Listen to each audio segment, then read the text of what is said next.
कि उसी समय तुलसी की देह से गंडकी नदी उत्पन्न हुई और भगवान श्री हरि भी उसी के तट पर मनुष्यों के लिए पुण्यप्रद शालिग्राम शिला बन गए। ओके, 42 पेज पर। यस माता जी, बट आपकी बुक में थोड़ा आगे होगा ये नेक्स्ट चैप्टर से थोड़ा सा पीछे है। एक दो थर्ड पैराग्राफ में है, लास्ट में, लास्ट का थर्ड पैराग्राफ। ओके।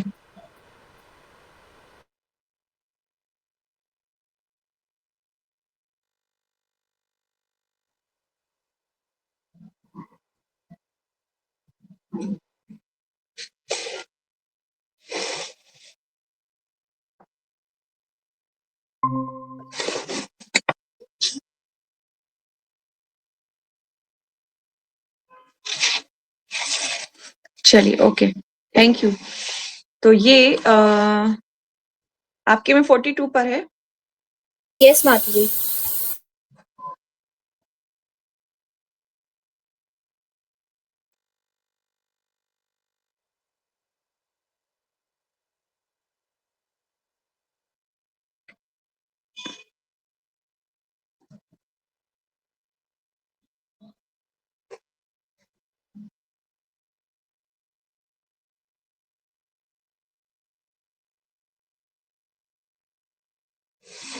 यस, तो जो श्लोक है ना, जो श्लोक है उसके मीनिंग में ये लिखा हुआ है। आपके में भी ऐसी होगा आई थिंक, है ना। यस तो पेज नंबर 42 पर है मेरे में। तो वहां पर जैसे कि मैंने अभी आपसे क्वेश्चन किया, ऐसे कोई भी आपसे क्वेश्चन कर सकता है, गंडकी नदी कैसे आई, गंडकी नदी का कौन सी गंडकी नदी कैसे हुआ। तो पता होना चाहिए आप लोगों को कि गंडकी नदी, तो अब भगवान विष्णु तुलसी महारानी को बोलते हैं कि अब तुम संसारी जो देह है तुम्हारी, उसका तुम त्याग कर क्या करोगी, आध्यात्मिक देह धारण करोगी, है ना। द स्पिरिचुअल बॉडी धारण करो और मुझसे विवाह करो, लक्ष्मी के समान बन जाओ।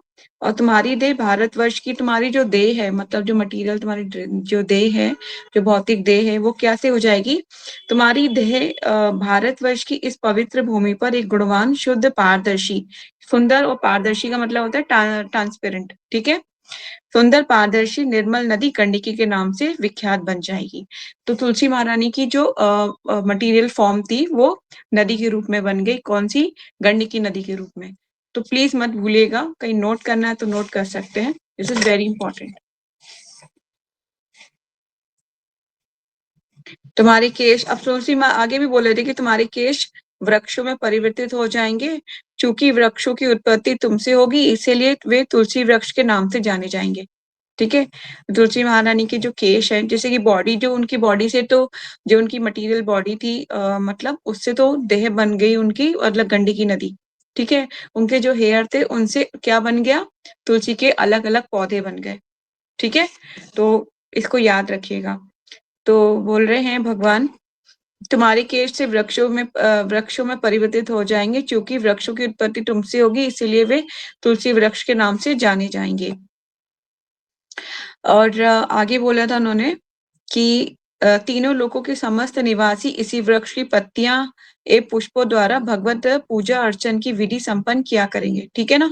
तीनों लोकों की बात कर रहे हैं भगवान, जो तीनों लोकों में भी तुलसी महारानी की महिमा बहुत ऊंची है, ठीक है। तो बोलेंगे तीनों लोकों में भी तुम्हारे पत्तों से पूजा होगी, किसकी, भगवत पूजा, मतलब मेरी पूजा अर्चना संपन्न किया करेंगे। अब तुम तुलसी वृक्ष एवं पुष्पों में श्रेष्ठ वृक्ष के रूप में शासन करोगी, क्योंकि तुम जो है सर्वश्रेष्ठ मानी जाओगी, ठीक है। तो ये पैराग्राफ जो है वेरी मच इम्पोर्टेंट। आप चाहो तो इसको खींच के, इसको हाईलाइट करके ग्रुप में डाल सकते हो, क्योंकि ये ही एक बेस बनाएगा आपको कि तुलसी महारानी के बारे में कोई पूछने लगा आपसे कि गंडकी नदी में पाए जाते हैं, कि कैसे है गंडकी नदी, कौन है, तुलसी महारानी की फॉर्म के बारे में आपको पता चल गया कि तुलसी महारानी की मटेरियल फॉर्म कैसे है, उनके केश कैसे हैं, है ना, जो पौधे बन गए हैं। चलिए, तो एक हमने ये पढ़ा था। दूसरा, हमने तुलसी के बारे में कल बहुत कुछ पढ़ा, is very much important, yesterday classes, है ना, बहुत इम्पोर्टेंट थी। तो आगे हमने कुछ पढ़ा था कि कुछ अश्वमेध यज्ञ के बारे में पढ़ा था कि अश्वमेध यज्ञ के समान जो प्रतिदिन जो क्या करेगा, जो तुलसी की आराधना करेगा, उसे 1 लाख अश्वमेध यज्ञ का आशीर्वाद प्राप्त होगा। ठीक है, पढ़ा था ना हमने ये बात। ठीक है, और ये भी बोला गया था कि यदि कोई तुलसी के पत्तों को जो है मतलब यदि तुलसी के पत्ते को पकड़े हुए, मतलब तुलसी के पत्ते को हाथ में पकड़ा हुआ है और उसके बाद क्या कर रहा है, कोई अपने वचन को तोड़ता है, झूठ बोलता है और अपने वचन को तोड़ता है, तो क्या होगा, उसको कालसूत्र नामक नरक में वास करना पड़ेगा। जब तक, कब तक, जब तक सूर्य और सूर्य चंद्रमा, चंद्रमा का अंत नहीं होता। यस, जब तक सूर्य चंद्रमा रहेंगे तब तक। तो ये अवधि को कैलकुलेट करना संभव ही नहीं है। ठीक है, और हमने आगे और भी चीजें पढ़ी थी कि तुलसी, यदि यदि कोई व्यक्ति तुलसी के पत्ते के समान गलत प्रमाण देता है, तुलसी के पत्ते को पकड़कर गलत मतलब झूठ बोलता है, और मतलब किसी को होता है ना कि गलत प्रमाण का मतलब होता है कि अगर कोई जो मतलब ये बता सही को गलत कर देना और गलत को सही कर, होता है ना कि जो चीज सही है उसको गलत प्रमाण दे रहा है, उसको गलत, इंग्लिश में क्या बोलेंगे उसको, प्रमाण को, एग्जैक्ट वर्ड मुझे नहीं मिल रहा है यहाँ पर, मतलब सही बात को गलत साबित करने का प्रयास कर रहा है, तो बोल रहे हैं कि उसको कुंभी पाक नरक में जाना पड़ेगा। ठीक है, और तो इसी तरह से तुलसी के पत्ते के बारे में बहुत कुछ बताया गया था कि यदि कोई जो व्यक्ति मृत्यु के समय तुलसी के पत्ते का जल पीता है, वे एक रतन जड़ित वायु विमान में निश्चित रूप से वैकुंठ चला जाता है। ठीक है, तो बहुत इंपॉर्टेंट है। तो और ये भी बताया था कि रात्रि मध्यकाल में और बिना नहाए धोए तेल लगाए हुए कभी भी तुलसी के पत्ते को नहीं तोड़ना चाहिए। ठीक है, मैं रिवीजन इसलिए करा रही हूँ ताकि आपके दिमाग के सबकॉन्शियस माइंड में ये स्टोर हो जाए होल लाइफ के लिए, और आप कभी भी ऐसी मिस्टेक आपसे ना हो। ठीक है, और तुलसी का पत्ते के बारे में बता रहे हैं कि श्राद्ध, व्रत, दान, प्रतिष्ठा तथा देव अर्चन के लिए तुलसी पत्र बासी होने पर भी 3 रात तक पवित्र ही रहता है। तुलसी का पत्ता पवित्र रहता है 3 रातों तक, यहाँ पे लिखा हुआ है। पृथ्वी पर अथवा जल में गिरा हुआ तथा विष्णु को अर्पित तुलसी पत्र धो देने पर दूसरे कार्य के लिए शुद्ध माना जाता है। अगर भगवान के चरणों पे भी गिरा हुआ है और वो बाद में अगर जैसे होता है ना कि नहीं है तो कहते हैं कि दूसरे कार्यों के लिए भी आप यूज कर सकते हैं। ठीक है, तो यहाँ पर ये लिखा हुआ है।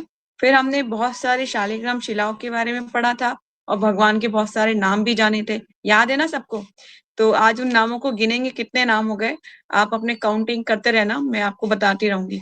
ठीक है, और 1 2 3 जिनके पास बुक है वो लिख सकते हैं, और जिनके पास नहीं है वो अपनी बुक में लिख सकते हैं। अपनी बुक में नहीं तो अपने नोटपैड में लिख सकते हैं। तो पहले हमने पढ़ा था कि भगवान बोल रहे थे कि मैं तुम्हारे शाप को सत्य के लिए भारतवर्ष में पाषाण मतलब शालिग्राम बनकर रहूंगा। कौन कौन से बन के रहूंगा, गंडकी नदी के तट पर मेरा वास होगा। कहाँ वास होगा, गंडकी नदी के तट पर, क्योंकि तुलसी महारानी से भगवान प्रेम करते हैं, क्योंकि वो आई हुई कहाँ से है, गोलोक से आई हुई है। ठीक है, तो गंडकी नदी के ऊपर तट पर मेरा वास होगा, वहां रहने वाले करोड़ों कीड़े अपने तीखे दंत रूपी आयु धोसे से काट काट कर उस पाषाण में मेरे चक्र का चिन्ह बनाएंगे।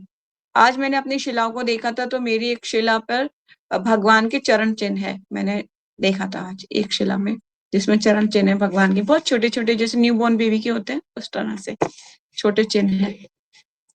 ठीक है, जिसमें से एक द्वारका का चिन्ह होगा, 4 चक्र होंगे, मैंने ये भी बताया था आपको, जो वनमाला से विभूषित होगा, और नवीन मेघ के समान श्रावण का पाषाण लक्ष्मी नारायण शिला कहलाएगा। लिख लीजिए, एक लक्ष्मी नारायण शिला कहलाएगा वो, जो वनमाला से विभूषित होगा। दूसरा हमने पढ़ा था जिसमें एक द्वार और 4 चक्र के चिन्ह होंगे, वे वनमाला की रेखा नहीं प्रतीत होगी। ऐसे नवीन मेघ की तुलना श्याम रंग के पाषाण को क्या कहा जाएगा, लक्ष्मी जनार्दन शिला। ठीक है, दो दो द्वार चक्र और गाय के खुर के चिन्ह से शोभित वनमाला से रहित श्याम पाषाण भगवान को राघवेंद्र का विग्रह माना जाएगा। मेरे पास है ये मतलब पूरा सीताराम विग्रह शालिग्राम शिला में। जिनमें से बहुत छोटे 2 चक्र के चिन्ह उस नवीन मेघ के समान कृष्ण वर्ण के पाषाण को क्या कहा जाएगा? ददीवान मानना चाहिए। 4th number.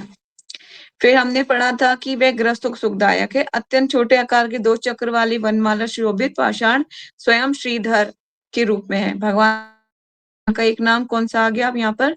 श्रीधर, 5वां नाम।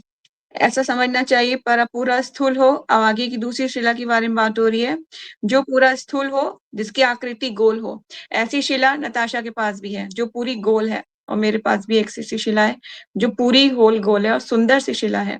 जो पूरा स्थूल हो, जिसकी आकृति गोल हो, जिसके ऊपर वनमाला का चिन्ह अंकित ना हो, जिसमें दो अत्यंत स्पष्ट चक्र के चिन्ह दिखाई पड़ते हो, उस शालिग्राम शिला को क्या कहते हैं? दामोदर की संख्या, वो दामोदर शिला है। ठीक है, क्या नाम है उसका? दामोदर शिला। बहुत दुर्लभ होती है शिला, बहुत कम दिखाई देती है। तो जो शिला है आपके पास, तो उसकी सेवा पूजा अच्छे से कीजिए। जैसे दामोदर की पूजा कर रहे हैं ना हम कार्तिक में, दिस इज कॉल्ड दामोदर शिला। जो मध्यम श्रेणी के वर्तनालंकार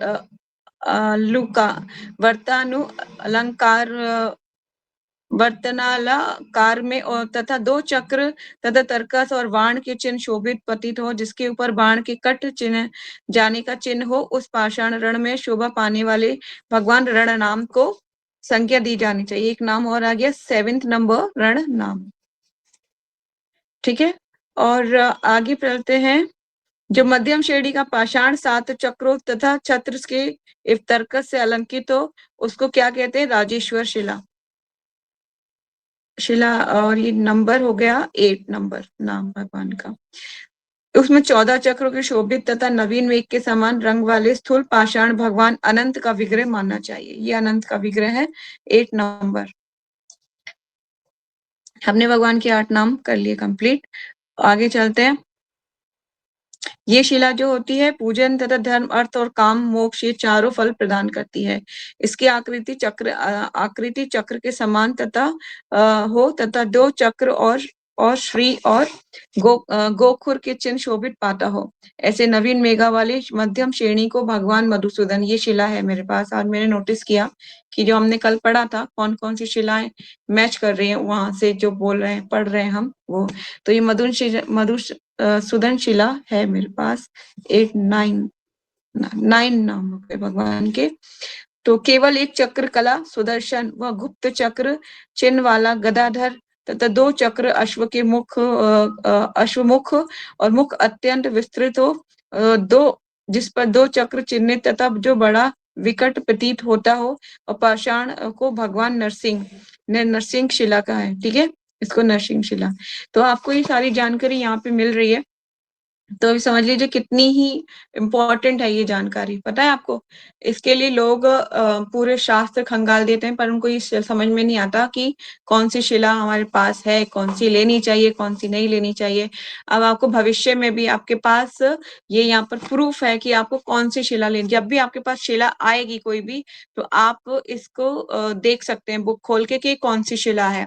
खरीदने जाएंगे कोई शिला, तो आपको पता चल जाएगा कि ये कौन सी शिला है। ठीक है, मतलब शॉप वाले को भी नहीं पता होता कि वो कौन सी शिला बेच रहा है। ये इतना ज्यादा प्रॉब्लम है, आजकल लोगों को अवेयरनेस नहीं है शालिग्राम शिला के बारे में। ठीक है, तो अब आपको ये पढ़ के नॉलेज हो जाएगा। आप कोई भी शिला देखोगे तुरंत समझ जाओगे कि ये शिला ऐसी है, पर ये इसको बार बार पढ़ना पड़ेगा, तब हमारे माइंड में स्टोर होगा कि ये शिला ये है। नरसिंह शिला तो इजिली आइडेंटिफाई हो सकती है। चलिए आगे चलते हैं। और कौन सा नाम हमने पढ़ा था? 2 चक्र विशाल मुखो वनमाला से चिन्ह संपन्न हो, ग्रस्तों के लिए सदा सुखदायी हो, ऐसे पाषाण को क्या कहते हैं? लक्ष्मी नारायण शिला। 11 नंबर, 11 नाम। ठीक है, जो द्वार देश में 2 चक्रों से युक्त जिस पर श्री का चिन्ह स्पष्ट दिखाई पड़े, ऐसे पाषाण को वासुदेव विग्रह मानना चाहिए। 12 नाम, 12वीं शिला। नवीन बेग ये मानना चाहिए। सूक्ष्म चक्र से युक्त चिन्ह से युक्त नवीन मेघ के समान श्याम तथा मुख पर बहुत छोटे छोटे छिद्रों से शोभित पाषाण प्रद्युम्न के रूप में होता है। ठीक है, ये प्रद्युम्न के रूप में 13 नंबर ऑफ शिला। इसके प्रभाव से ग्रस्त सुखी हो जाएंगे, जिसमें 2 चक्र सटे हुए हों और जिसका पृष्ठ विशाल हो। ग्रस्तों के लिए निरंतर सुख प्रदान करने वाले पाषाण को भगवान संकर्षण की प्रतिभा समझनी चाहिए। 14 नंबर ऑफ शिला, जो अत्यंत सुंदर गोलाकार तथा पीले रंग से शोभित हो। जो विद्वान पुरुष कहते हैं कि ग्रस्तों को सुख देने वाला पाषाण भगवान अनिरुद्ध का स्वरूप है। ये हो गया 15 नंबर ऑफ शिला। तो मतलब 15 तरह की शिलाएं हैं जो गंडकी नदी में पाई जाती हैं, जो हमारे यहाँ पर बताया गया है। ठीक है, तो 15 तरीके की शिलाएं हैं जिनका यहाँ पे वर्णन हमें मिल चुका है। नेक्स्ट पैराग्राफ में तो तुलसी के और आगे की चीजों को बताया गया है जो मैंने आपसे डिस्कस कर चुकी हूँ। और कोई इसमें जो चीज आपको कोई क्वेश्चन है लास्ट की क्लास से?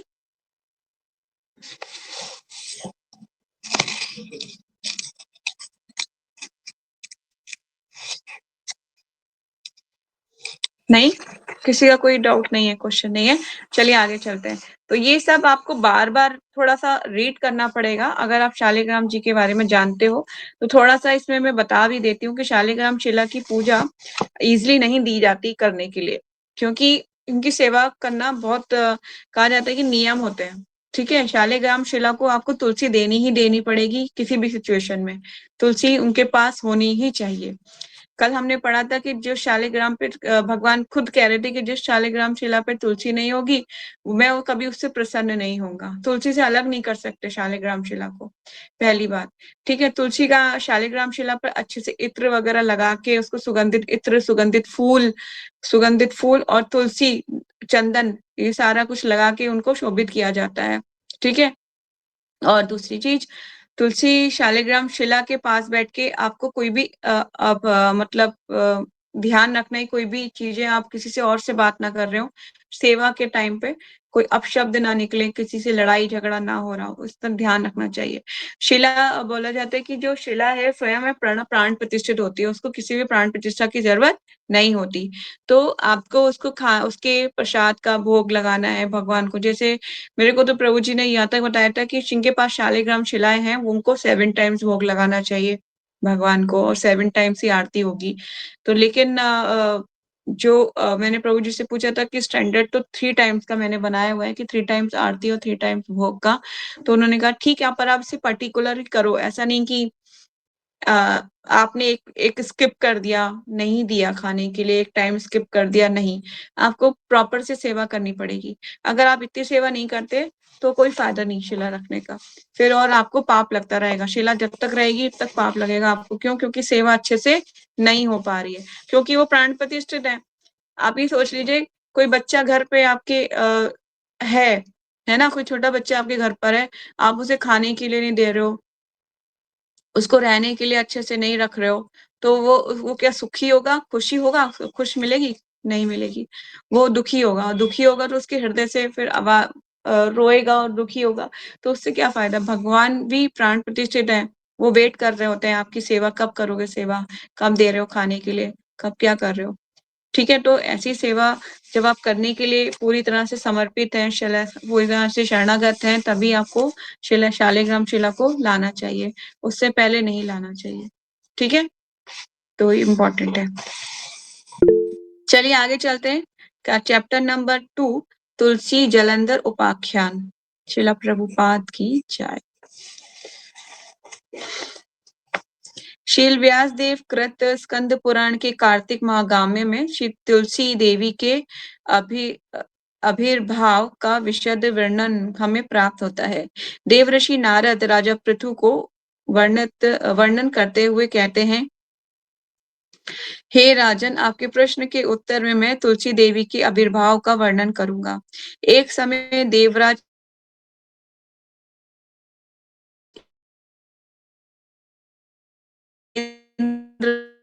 इंद्रदेव जी के बारे में जिज्ञासा की। इंद्र द्वारा बारंबार जिज्ञासा करने के पश्चात जो भी वे पुरुष कोई भी उत्तर नहीं दे रहा था, इंद्र तुरंत क्रोधित हुए और अपने जो उनका व्रज था, इसको उनका जो इंद्र का एक वेपन है ना, उसको क्या बोलते हैं? उसका सही प्रोनाउंसिएशन आई थिंक उनका व्रजरी होता है ना, व्रज्र, व्रज्र होता है जिससे, वज्र।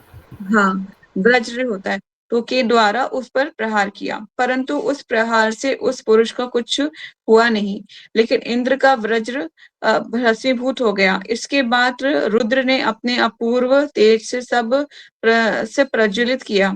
इस भयावह रूप को देखकर देवगुरु बृहस्पति ने इंद्र को कहा कि तुम तुरंत भूमि पर दंडवत करो। बृहस्पति ने रुद्र की स्तुति करनी प्रारंभ की और उन्हें शांत किया।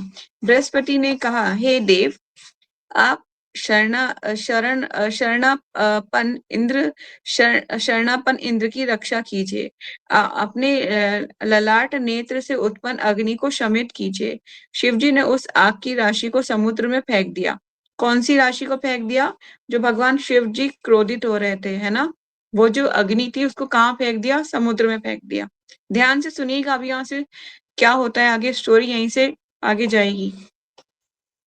अब शिव जी ने उस आग की राशि को समुद्र में फेंक दिया, जिससे इंद्र को कोई पीड़ा ना हो, क्योंकि भगवान इंद्र पे क्रोधित हो रहे थे। कौन? शिव जी। ठीक है। उस आग ने समुद्र में जाते ही एक सुंदर बालक का रूप धारण करके उच्च स्वर में रोदन करना शुरू किया। ठीक है। वो जो अग्नि थी वो कहाँ चली गई?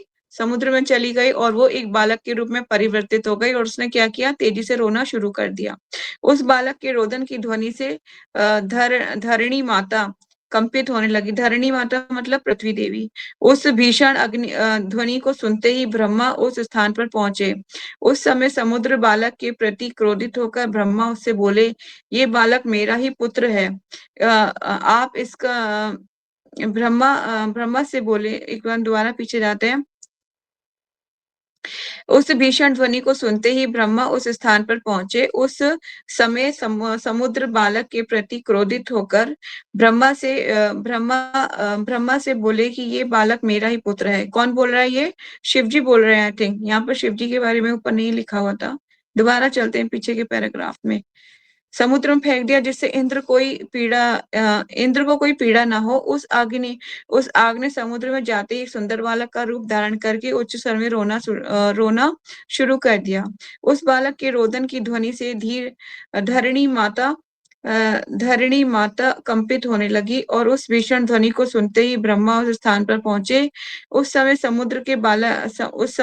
समुद्र बालक के प्रति क्रोधित होकर ब्रह्मा से बोले, ये बालक मेरा ही पुत्र है।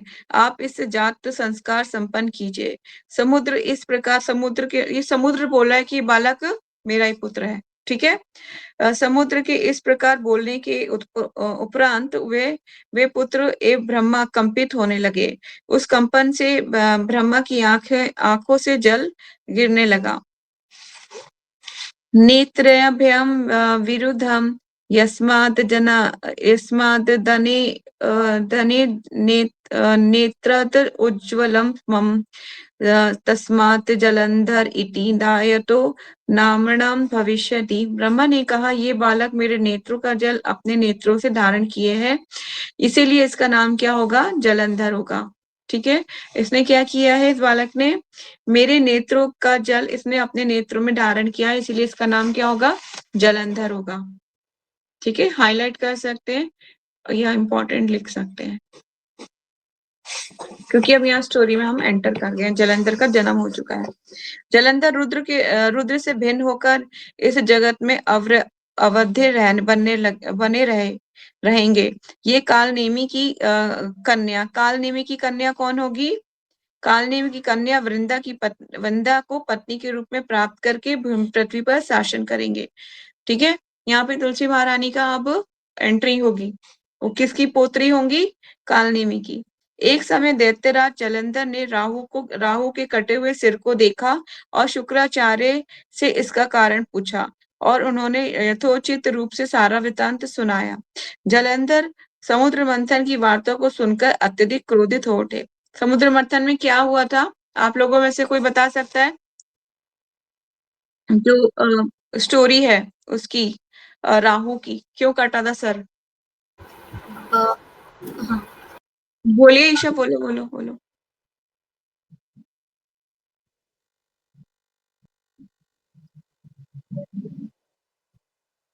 कौन? कौन? मोहिनी। नहीं, उन्होंने धोखे से भगवान विष्णु बांट रहे थे ना। एक ही।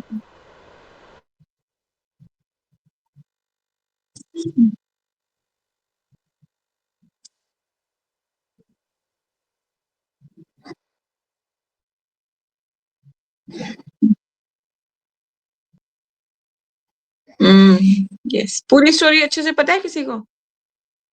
जयश्री। माताजी माताजी जब असुरों में और देवों में लड़ाई हुई थी, तो फिर समुद्र मंथन हुआ था। उसके बाद समुद्र में से अमृत जो निकला था, उसका डिस्ट्रीब्यूशन होना था दोनों में, दोनों पार्टीज में। तो फिर ये डिसाइड हुआ था कि इक्वली बांटा जाएगा दोनों पार्टीज में, तो वो डिवाइड किया गया था। और उस समय ये डिसाइड हुआ था कि सबको इक्वली मिलेगा, और उसको जो बांटेंगे वो भगवान विष्णु होंगे। वो भगवान की प्लानिंग थी, क्योंकि वो नहीं चाहते थे कि राक्षसों को मिले अमृत, क्योंकि अगर उनको अमृत मिलेगा तो वो पूरी धरती पर हाहाकार मचाएंगे। तो फिर वो मोहिनी अवतार धारण करके आए थे, मतलब एक लड़की के रूप में, बहुत सुंदर कन्या के रूप में। और उनके हाथ में एक कलश टाइप था जिसमें अमृत भरा हुआ था, और पहले वो देवताओं को दिया जा रहा था। तो उसमें जो थे, क्या नाम था इनका, राहु। राहु जो थे, राहु ने चालाकी करके वो देवताओं की लाइन में आके बैठ गए थे। लेकिन जो आसपास के देवता थे उनको डाउट हो गया था, और भगवान को भी डाउट हो गया था कि ये देवता नहीं है। तो जैसे ही भगवान को पता चला कि वो देवता नहीं है, वो दैत्य है, तो उन्होंने तुरंत अपना सुदर्शन चक्र निकाल के उनका सर काट दिया था। तो उनका जो दो पार्ट्स हुए, उनमें से एक पार्ट राहु और एक पार्ट केतु के नाम से विख्यात हो गया था। यस। तो जब ये राहु था, जब ये देवताओं का रूप धारण करके देवताओं की लाइन में बैठ गया था, तो मोहिनी जब अमृत बांट रहे, तो बांटते बांटते इनको भी दे दिया था। तो सूर्य और चंद्रमा ने देख लिया था कि ये असुर है, और इसने अमृत ले लिया है इसके प्याले में। और जैसे ही सूर्य और चंद्रमा ने ना ये सारी शिकायत भगवान को एकदम बोली, अरे इसने अमृत पान कर लिया है, दोनों ने एक साथ बोला। तो इतने में भगवान का सुदर्शन चक्र हाथ से निकला और उसकी गर्दन काट देता है। तो राहु आज भी जब ग्रहण लगता है ना, तो राहु ही लगाता है ग्रहण, सूर्य और चंद्रमा पे ही लगता है, क्योंकि इन दोनों ने ही उसकी चुगली करी थी ना, उसी के कारण उसकी गर्दन कटी थी। तो इसीलिए इन दोनों, यही दोनों सूर्य और चंद्रमा पर ग्रहण लगता है। आपने देखा होगा चंद्र ग्रहण भी होता है और सूर्य ग्रहण भी होता है, तो इसी कारण से होता है। मतलब तब से लेकर और आज तक, मतलब वो, मतलब उनका द्वेष बना हुआ है, उनकी लड़ाई चल रही है। तो यही समुद्र मंथन के कारण हुआ था। मोहिनी रूप में भगवान थे, आए थे ये सारी लड़ाई को सुलझाने के लिए। तो ये कहानी किसने सुनी थी? अभी यहाँ पे जलंधर सुन रहा था कहानी, किससे? शुक्राचार्य से। शुक्राचार्य कौन थे? ये दैत्यों के गुरु माने जाते थे शुक्राचार्य। ठीक है, ये दैत्यों को जो है उनको देवताओं के अगेंस्ट में लड़ने के लिए प्रेरणा देते रहते थे, लड़ो लड़ो, ऐसे करो ऐसे करो। ठीक है, तो उस समय दैत्यराज जलंधर ने राहु के कटे हुए सिर को देखा और शुक्राचार्य से इसका कारण पूछा, और उन्होंने यथोचित रूप से सारा वृतांत सुनाया। जलंधर समुद्र मंथन की वार्ता को सुनकर अत्यंत क्रोधित हो उठे और सोचा कि समुद्र मंथन से प्राप्त रतन देवता ले गए। इसके तुरंत ही एक दूत को देवताओं के राजा इंद्र के पास भेजा। दूत ने जाकर समुद्र मंथन से प्राप्त रतन आदि को मांगा, लेकिन इंद्र ने रतन आदि ना देकर भीषण वाक्यों में जलंधर की निंदा की और दूत को वापस भेज दिया। दूत ने आकर सारी घटना का वर्णन किया और जलंधर ने तुरंत ही अपनी सेना को लेकर स्वर्ग पर आक्रमण किया। दैत्य और दानवों में कई दिन तक युद्ध चला और इस भीषण युद्ध में अनेक दैत्य एवं दानव मारे गए। एक दिन शुक्राचार्य ने दानवों के मृत संजीवनी अमृत प्रदान करके पुनः जीवित किया। शुक्राचार्य के पास क्या था? एक मृत संजीवनी बूटी थी, जिनसे कोई भी असुर मर जाता था तो उसे जीवित कर लेते थे। ठीक है, शुक्राचार्य। देवताओं को पुनः जीवित देखकर क्रोध में आकर जलंधर शुक्राचार्य को बोले, ये देवतागण पुनः जीवित कैसे हो रहे हैं? केवल हम ही मृत संजीवनी विद्या को जानते हैं। इसको सुनकर शुक्राचार्य ने कहा, देवगुरु बृहस्पति, द्रोण आदि कौन कौन जानता है और विद्या? ये देवगुरु बृहस्पति और द्रोणादि से दिव्य औषधि लाकर देवताओं को प्रदान करके उन्हें जीवित कर रहे हैं। तब जालंधर ने द्रोण पर्वत के समुद्र में द्रोण पर्वत को क्या किया? समुद्र में फेंक कर युद्ध करना आरंभ किया। देवताओं को मृत हुआ देखकर बृहस्पति द्रोण पर्वत की ओर गए, परंतु वह पर्वत नहीं दिखाई दिया। बृहस्पति समझ गए कि जालंधर ने उस पर्वत को समुद्र में छिपाकर रखा है। इस स्थिति को देखकर बृहस्पति ने देवताओं को कहा कि आप जालंधर पर विजय प्राप्त करने में असमर्थ हो। अब बोल दिया बृहस्पति ने कि आप जालंधर पर आप क्या है, विजय प्राप्त करनी असंभव है। जब देवतागण युद्ध स्थल से भागने लगे, दैत्य वहां देवनगरी में प्रवेश करने लगे और इंद्र आदि देवता सुवर्णगिरी कंदरा में छुप गए। कौन सी कंदरा में? सुवर्णगिरी कंदरा में। उस स्थान पर जालंधर को आते हुए देखकर देवताओं ने विष्णु की स्तुति आरंभ की। जब ज्यादा प्रॉब्लम में आ जाते हैं देवतागण, तब शुरू करते हैं वो स्तुति भगवान विष्णु की, है ना। उससे पहले भोग विलास में लगे रहते हैं। उस स्थिति को संतुष्ट होकर भगवान देवताओं के सन्निकट जाने के लिए उद्यत हुए और लक्ष्मी को बोलने लगे, तुम्हारा भाता देवताओं को कष्ट दे रहा है। कह रहे हैं कि तुम्हारा जो भाई है वो क्या कर रहा है? देवताओं को कष्ट दे रहा है। भाई कैसे हुआ लक्ष्मी जी का जालंधर? एनी कोई आंसर? क्योंकि वो ब्रह्मा जी के बेटे थे, नहीं, क्योंकि वो समुद्र से उत्पन्न हुआ था। ठीक है, समुद्र में कौन रहती है? लक्ष्मी जी। लक्ष्मी माता। हाँ। तो फिर उनका भाई हुआ ना वो, तो भगवान इसीलिए बोल रहे हैं, ताना मार रहे हैं लक्ष्मी जी को कि तुम्हारा जो भाई है, उदित हुए लक्ष्मी जी को बोलने लगे कि तुम्हारा भाता देवताओं को कष्ट दे रहा है, मैं युद्ध के लिए वहां जा रहा हूँ। लक्ष्मी जी ने कहा, हे नाथ, मैंने भक्ति द्वारा सतत आपकी सेवा की है, हे कृपा निधि, तब किस प्रकार से मेरे भ्राता का वध आपके द्वारा होगा? भगवान विष्णु ने कहा, हे देवी, ये जलंधर रुद्र से अभिन्न और अन्यों द्वारा अवध्य है। विशेषता आपकी प्रिय कामना के कारण इसका वध नहीं करूंगा। ये कहकर भगवान देवताओं के पास गए। भगवान विष्णु एवं जलंधर का अनेकों दिनों तक युद्ध चलता रहा। एक समय पर भगवान ने कहा, हे दैत्रेंद्र, तुम्हारे पराक्रम से मैं प्रसन्न हूँ, तुम वर मांगो। जलंधर ने कहा, यदि मेरे प्रति प्रेम है, तब आप मेरी बहन लक्ष्मी के साथ और मेरे पार्षदों के साथ मेरे गृह निवास कीजिए। भगवान ने कहा, यही होगा। ये कहकर भगवान विष्णु ने अपने गणों और लक्ष्मी को लेकर जलंधर के गृह में गमन किया। आगे चलते हैं। एक दिन नारद मुनि जलंधर के घर गए और वहां जलंधर ने उस यथोचित भाव से अर्चन पूजन आदि किया और आने का कारण पूछा। नारद मुनि ने कहा, हे दैत्रेंद्र, मैंने कैलाश में शिव पार्वती के दर्शन किया, परंतु उनका ऐश्वर्य तुमसे अधिक है। विशेषतः तुम्हारी समृद्धि स्त्री रूपी रत्न से विहीन है। पर्वतों के समान त्रिभुवन में कोई भी स्त्री रूपवान नहीं है। तुम सारे रत्नों के अधिकारी होने पर भी शिवजी स्त्री रत्न होने के कारण तुमसे श्रेष्ठ हैं। ये बात कहकर नारद उस स्थान को छोड़कर चले गए। नारद के मुख से इस वृतांत को सुनकर जलंधर का शरीर कामदेव के ज्वर से पीड़ित होने लगा। भगवान विष्णु की माया से मोहित होकर जलंधर ने राहु को दूत बनाकर शिवजी के पास भेज दिया। नंदी ने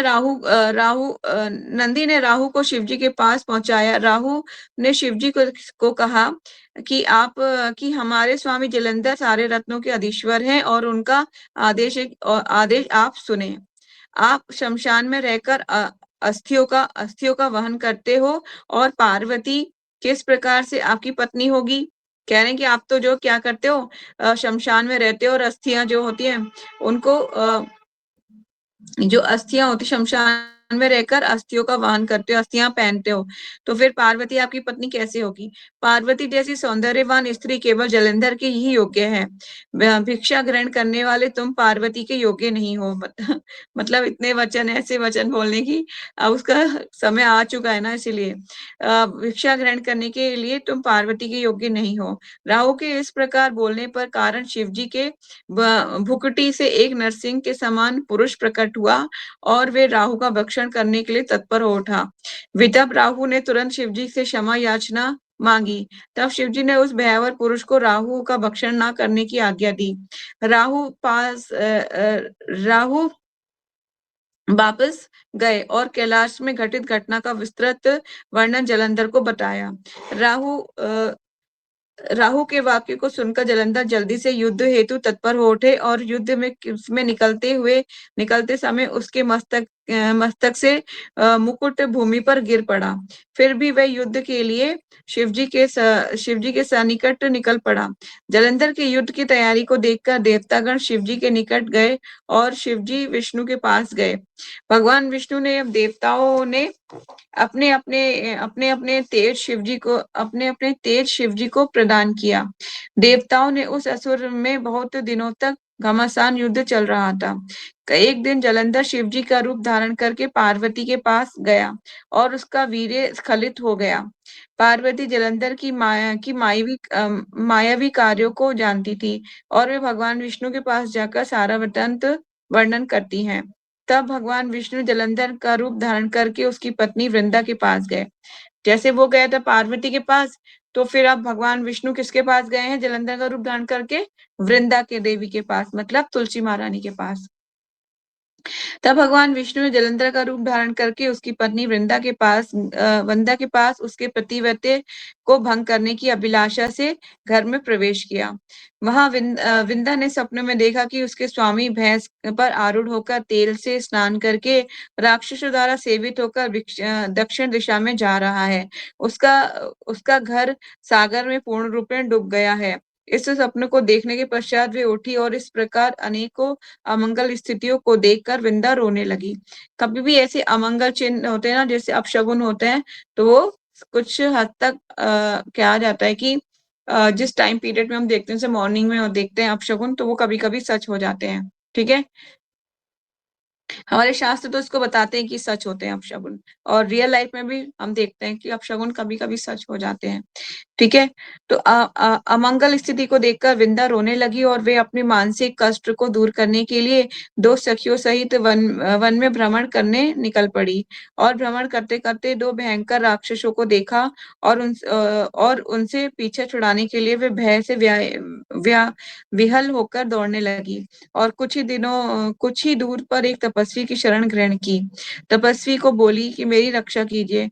मुनि ने अपने हुंकार में गर्जना से राक्षसों को पराजित करके भगा दिया। वृंदा तपस्वी मुनि से बोली, हे प्रभु, मेरे स्वामी दैत्यों के राजा जलंधर अभी रुद्र के साथ युद्ध कर रहे हैं और वे युद्ध स्थल में कैसे हैं, आप मुझे बताइए। ठीक है, वो उनकी कुशल क्षेम पूछ रही है जलंधर की। किससे? एक ब्राह्मण से, एक तपस्वी ब्राह्मण। वृंदा के इस वाक्य को सुनकर मुनि ने ऊपरी ओर दृष्टिपात किया और तत्काल दो वानर हाथ जोड़कर सामने आ खड़े हुए। मुनि के निर्देशन पर वे चले गए और कुछ ही समय में एक सिर व एक शरीर मुनि के सम्मुख को लाकर रख दिया। वृंदा ने अपने स्वामी का सिर एवं शरीर देखकर मूर्छित होकर गिर पड़ी। मुनि ने तुरंत ही कमंडलू के जल को छिड़ककर उन्हें आश्वस्त किया। वृंदा ने कहा कि हे कृपा निधि मुनिश्रेष्ठ, आप मेरे स्वामी पर कृपा करके इन्हें जीवित कीजिए। शिव ने इनको युद्ध में पराजित किया है। मुनि ये सुनकर कहने लगे, कोई भी उन्हें जीवित करने में समर्थ नहीं है। फिर भी तुम कृपा करने हेतु मैं इन्हें जीवित करूंगा। ये बोलकर मुनि अंतर्हित हो गए। यहाँ पर जलंधर जीवित होकर विंदा को स्वीकार करते हैं। बहुत दिनों तक विंदा एवं जलंधर ने आपस में अनेक सुखमय विलास समय बिताए। अचानक एक समय विंदा ने पहचाना कि ये मेरा पति ना होकर भगवान श्री हरि हैं। ठीक है, अब यहाँ पे भगवान श्री हरि हैं वो, क्योंकि सारी लीलाएं तो भगवान ने ही घटित करी हैं। तब विंदा उनकी भर्त्सना करने लगी। अब वो उनको जो है श्राप देंगी। फिर से दूसरी स्टोरी है ना ये। विंदा ने कहा, हे हरि, तुम्हारे चरित्र को मैं धिक्कार करती हूँ कि तुम ही वे माया प्रच्छन्न तपस्वी हो। तुम्हारे द्वार पर दो रक्षक हैं। वे रक्षक का रूप धारण करके माया द्वारा तुम्हारी पत्नी का हरण करेंगे। अब वो क्या कर रही हैं? श्राप दे रही हैं। ये जो श्राप है, ये वरदान मतलब कि ये कहाँ पे फलित होगा? त्रेता युग में फलित होगा। ठीक है, दोबारा पढ़ देती हूँ। विंदा ने कहा कि हे हरि, तुम्हारे चरित्र को मैं धिक्कार करती हूँ कि तुम ही वे माया प्रचंड तपस्वी थे। मतलब तुम तपस्वी, जो माया जो मुनि था ना, जिससे वो कृपा की याचना कर रही थी, वो ही कौन थे? भगवान विष्णु थे। तुम्हारे तुम्हारे द्वार पर 2 रक्षक हैं। वे राक्षस का रूप धारण करके माया द्वारा तुम्हारी पत्नी का हरण करेंगे। जो राक्षस राक्षस द्वार पे रक्षक कौन-कौन है? बताइए ज़रा। भगवान विष्णु के द्वार पर 2 रक्षक कौन-कौन जय हैं? और विजय। हाँ, और वो कौन-सा रूप धारण करते हैं? रावण और कुंभकर्ण। कुंभकर्ण। हाँ, रावण। यस, है ना? पहले सतयुग में वो बनते हैं हिरण्याक्ष और हिरण्यकशिपु। त्रेता युग में बनते हैं रावण और कुंभकर्ण, और द्वापर में क्या बनते हैं? दंतवक्र और शिशुपाल। ठीक है? ऐसे 3 जन्मों के लिए उन्हें श्राप दिया था। किसने? 4 कुमारों ने। तुम्हारे द्वार पर 2 रक्षक हैं। वे राक्षस का रूप धारण करके माया द्वारा तुम्हारी पत्नी का हरण करेंगे। तुम अपनी पत्नी के वियोग में अतिशय पीड़ित होकर वनों में भ्रमण करोगे। ये कथा बोलकर विंदा ने आग में प्रवेश किया। विंदा ने कहाँ पे प्रवेश किया? आग में प्रवेश किया। भगवान विष्णु ने विंदा के शरीर के भस्म के उपरांत उसी राख से अपने शरीर को आवृत किया और वहीं निवास करने लगे। कहाँ निवास करने लगे? भगवान वहीं निवास करने लगे जहाँ विंदा ने अपना शरीर छोड़ा, और उसकी राख को भगवान ने अपने शरीर पर लगा लिया। ठीक है, आगे चलते हैं। युद्ध स्थल में जालंधर ने रुद्र को मोहित करने के अभिप्राय से अपनी मायावी शक्ति द्वारा एक पार्वती की मूर्ति का निर्माण करके रथ पर बंधन करके रखी। शिवजी को सामने देखकर मायावी पार्वती उच्च स्वर में रोदन करने लगी। शिवजी ने इस दृश्य को देखकर उद्विग्न हो गए और तदंतर भगवान विष्णु द्वारा जान गए कि ये जालंधर की मायावी शक्ति का प्रभाव है। शिवजी ने अपना भयंकर रूप धारण किया और शुंभ एवं निशुंभ को अभिशाप दिया। तुम पार्वती के हाथों मारे जाओगे। किसको? शुंभ और निशुंभ एक राक्षस के साथ थे। उसको भगवान शिव ने क्या अभिशाप दिया? क्या? कि तुम पार्वती के हाथ से मारे जाओगे। ये होती देवी भागवत में एक कहानी आती है, शुंभ और निशुंभ का वध करती हैं कौन? देवी पार्वती, चंडी का रूप धारण करके। ठीक है, विकराल चंडी का रूप धारण करती हैं। जालंधर शिवजी के वाहन वृक्षभ को व्यवस्थित करने लगे। इसके बाद शिवजी अत्यंत क्रोधित हुए और रुद्र मूर्ति को धारण करके प्रचंड वेग से आदित्य क्रांति सुदर्शन चक्र को छोड़ दिया। ये चक्र आकाश मंडल को प्रकाशमान करते भूमि पर गिरा और जालंधर के सिर को गर्दन से अलग करके उसे मृत अवस्था में भूमि पर गिरा दिया। उसके शरीर से तेज निकलकर रुद्र की देह में समा गया। जो तेज निकला था वो कहाँ से समा गया? किसके शरीर में? शिव जी के शरीर में समा गया, क्योंकि वो शिव जी से ही तो निकला था जालंधर, है ना, अग्नि।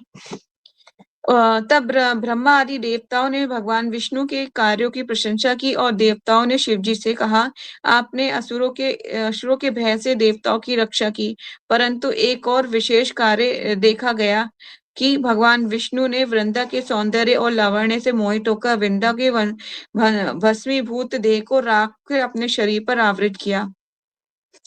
शिवजी ने कहा, हे देवतागण, आप मूल प्रकृति आद्य शक्ति मोहिनी माया की शरण ग्रहण करो, वे आपके उद्देश्यों को पूर्ति करेगी।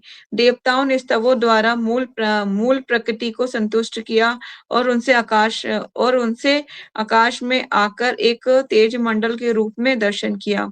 उसी तेज में से एक वाणी का श्रवण किया। एक वाणी निकली उस तेज से। क्या वाणी थी? और वे वाणी मूल प्रकृति शक्ति थी। शक्ति ने कहा, मैं गौरी लक्ष्मी स्थवक एवं तीन स्वरूप हूँ। तुम इन तीनों के निकट जाओ और अपने कार्यों को पूर्णतः सफलता प्राप्त करोगे। इस बात को बताकर शक्ति यहाँ प्रकट हो गई और देवताओं ने लक्ष्मी, गौरी एवं सरस्वती, यहाँ पे आप मार्क कर लीजिए, लक्ष्मी, गौरी और सरस्वती के पास जाकर इस घटना का पूर्ण रूपेण वर्णन किया। इन देवियों ने देवताओं को बीज प्रदान करके कहा कि आप उस स्थान में जाइए जहां भगवान विष्णु वृंदा के भस्म को लेपन करके बैठे हुए हैं। तब आप इन कार्यों में सिद्धि प्राप्त करोगे। जिस स्थान पर वृंदा का देह दग्ध भी भूत हुआ था, उस स्थान में जाकर देवताओं ने बीज का रोपण किया। कौन सा बीज रोपण किया?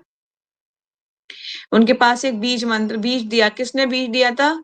3 देवियों ने बीज दिया था। ठीक है, बीज रोपण किया, उन बीजों से 3 वनस्पतियां उगाई। कौन सी 3 वनस्पतियां उगाई हैं?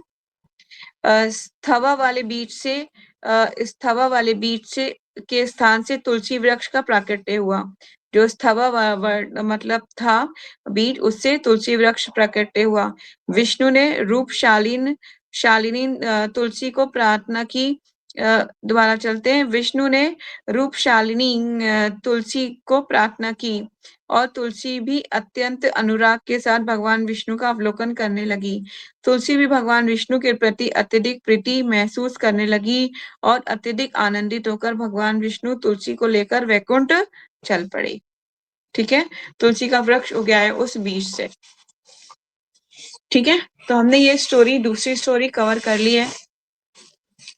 तो अभी हमारे पास 4 मिनट है। आगे का चैप्टर पढ़े या फिर आपके कोई क्वेश्चन है? माता जी, मुझे पूछना था कि इस स्टोरी में भगवान को शालिग्राम का श्राप नहीं मिला था, और इसमें क्या तुलसी महारानी पहले से विष्णु भक्त नहीं थी? मतलब उन्होंने कोई तपस्या टाइप नहीं किया था जैसे पहले किया अब था? इस स्टोरी के अनुसार तो ऐसा कुछ वृतांत नहीं पढ़ने में आया है, लेकिन पीछे की स्टोरी में तो वो ऑलरेडी भगवान विष्णु की भक्त थी, है ना। अब इस स्टोरी में इसका कोई वृतांत नहीं समझ में आया, नहीं लिखा हुआ भी नहीं है यहाँ पर, हमने साफ साफ पढ़ लिया है। ठीक है, तो लेकिन जो और पुराण है, मैंने उसमें आई थिंक शिव पुराण में भी इसी कहानी आती है। तो वहां पे बोला जाता है वो शिव जी की जो है भगवान विष्णु की भक्त थी, जो भगवान विष्णु की आराधना कर रही थी, तो प्रतिव्रता धर्म धारण किया हुआ था। तो भगवान विष्णु स्वयं आके उनका प्रतिव्रता व्रत का भंग करते हैं, तब जलंधर का वध होता है। ठीक है, तो ये जो है शिव पुराण में स्टोरी आती है। कभी शिव पुराण निकाल के मैं कोशिश करूंगी, कल मैं निकाल के आपको वो वृतांत सुनाऊं। ठीक है, और कोई क्वेश्चन है किसी का? क्योंकि 9 बजने में 3 मिनट है हमारे पास। Any question? माता जी, आपने जैसे बताया था कि मतलब कि शालिग्राम की सेवा बहुत हमें मतलब करनी चाहिए, जो भी रूल्स एंड रेगुलेशंस है।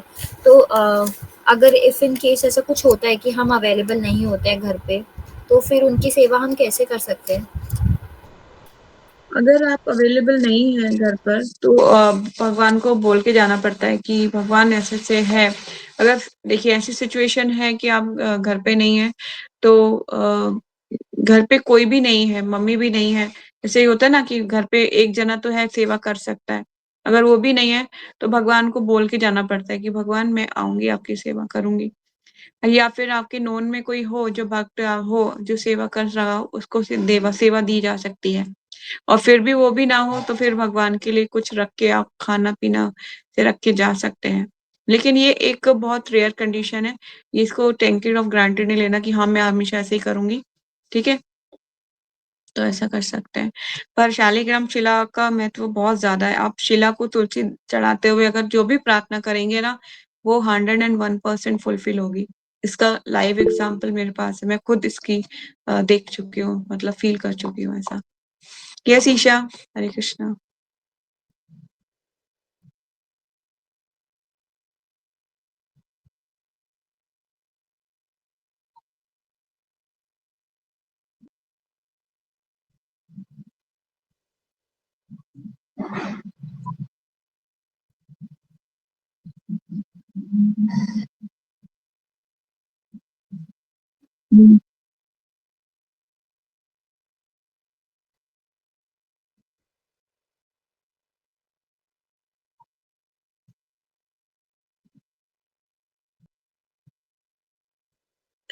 देखिए अलग अलग भगवान की इच्छाओं में सब कुछ हो सकता है, लीलाओं में एवरीथिंग विल बी पॉसिबल।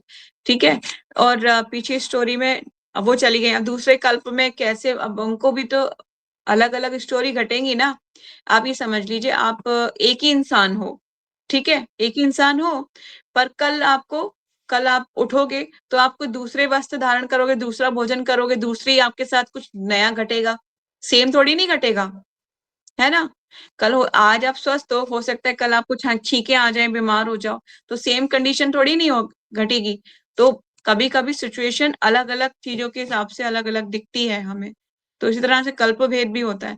अब यहाँ पर जो है वृंदा देवी, अब यहाँ पे जो यहाँ पे जो बता रहे 3 देवियों ने जो बीज दिया था उससे तुलसी वृक्ष का प्राकट्य हुआ। फिर तुलसी भगवान से क्या नाम है आकर्षित हो गई, अब वो उनके साथ गोलोक चली गई हैं। ठीक है? पिछली स्टोरी में भी वो गोलोक चली गई थी, है ना? चली गई थी ना गोलोक। उन्होंने अपनी जो मटेरियल फॉर्म है उसको त्याग कर गंडकी नदी के रूप में बन गई। उनके केशों से तुलसी वृक्ष बन गए। अब वो फिर वो आध्यात्मिक देह धारण करके भगवान के साथ चली गई। भगवान ने उन्हें अपनी पत्नी बना लिया। ठीक है ना? क्योंकि वो हैं तो गोलोक में ही ना, गोलोक में ही रहती है ना, एंड उनका जो शाश्वत स्थान है गोलोक में ही है। तो पृथ्वी पर वो जो है यहाँ पर तुलसी के रूप में है, और रहने के बाद भी इतने सारे आशीर्वाद भगवान ने दिए कि तुलसी वृक्ष के साथ ऐसा है। कितने सारे भगवान ने मतलब एक समझ लीजिए एक बम्पर एक एक कार्टन में बहुत सारे आशीर्वाद भर दिए कि तुलसी के साथ देखिए गले में धारण करोगे ऐसा होगा, जल मरने के टाइम पे कोई तुलसी धारण करेगा तो ऐसा होगा। एवरीथिंग भगवान इतना सारा कुछ एक्सप्लेन कर चुके हैं। तो ये सारा कुछ भगवान एक्सप्लेन कर रहे हैं ना, तो मतलब उसको सच मानना चाहिए।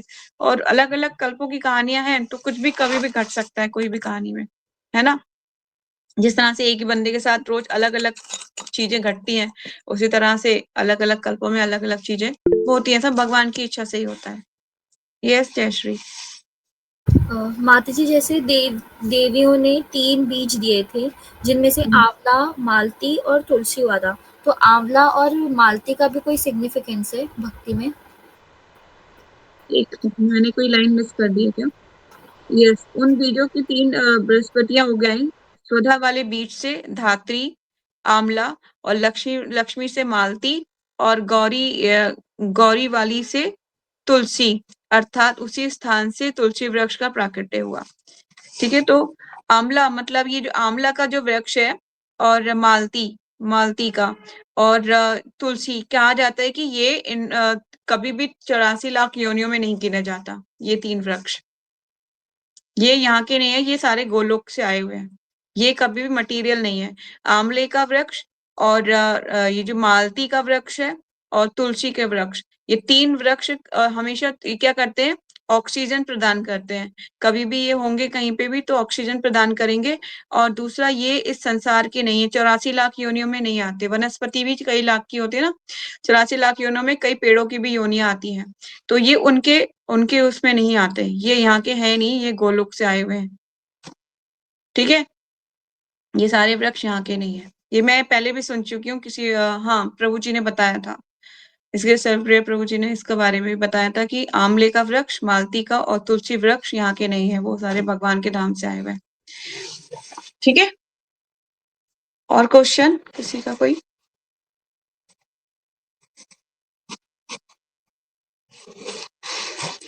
नो? तो ये वाइंड अप करते हैं फिर। और गोपी गीत करना है सबको, या फिर अपने आप करेंगे आप सब लोग?